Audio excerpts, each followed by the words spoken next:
ભરૂચ નગરપાલિકામાં national urban livelihood mission યોજના હેઠળ સ્વસહાય જૂથ ચલાવવામાં આવી રહ્યા છે ત્યારે સ્વચ્છ ભારત મિશન અંતર્ગત ભરૂચ નગરપાલિકા હદ વિસ્તારમાં સ્વસહાય જૂથની મહિલાઓ શહેરના વિવિધ વિસ્તારોમાં ઘરે ઘરે જઈ સૂકો અને ભીનો કચરો અલગ અલગ કરવા લોકોની સમજૂતી આપી રહી છે, જે અંતર્ગત મહિલાઓની ડોર ટુ ડોરની એક્ટિવિટી માટે 100 ટીમ બનાવવામાં આવી છે, જે ટીમ પાલિકા હદ વિસ્તારના દરેક વોર્ડમાં છેલ્લા 3 મહિનાથી ઘરે ઘરે જઈ વેસ્ટ કલેક્શન તથા ભીનો કચરો અને સૂકો કચરો અલગ અલગ કરવાની સમજૂતી આપી રહી છે।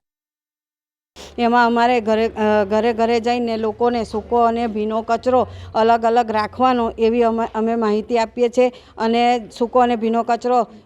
લીલી અને ભૂરી ડોલમાં 2 ડોલ રાખવાનો અમે આગ્રહ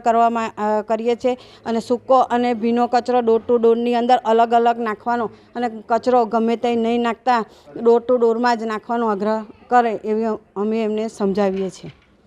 જોકે કેટલાક શહેરીજનોને હજી પણ ભીના અને સૂકા કચરા વિશે માહિતી ન હોવાથી તેઓ તેને ભેગો કરી દેતા હોય છે, પરંતુ વાસ્તવમાં ડોર ટુ ડોર ગાર્બેજ કલેક્શનના ટેમ્પામાં સૂકો અને ભીનો કચરો અલગ અલગ આપવાનો હોય છે। રોજે રોજ ચાલતી ડોર ટુ ડોર એક્ટિવિટી કરતી મહિલાઓનું મોનિટરિંગ પાલિકાના મુખ્ય અધિકારી સહિત આ પ્રવૃત્તિથી મહિલાઓને રોજગારી પણ મળી રહે છે।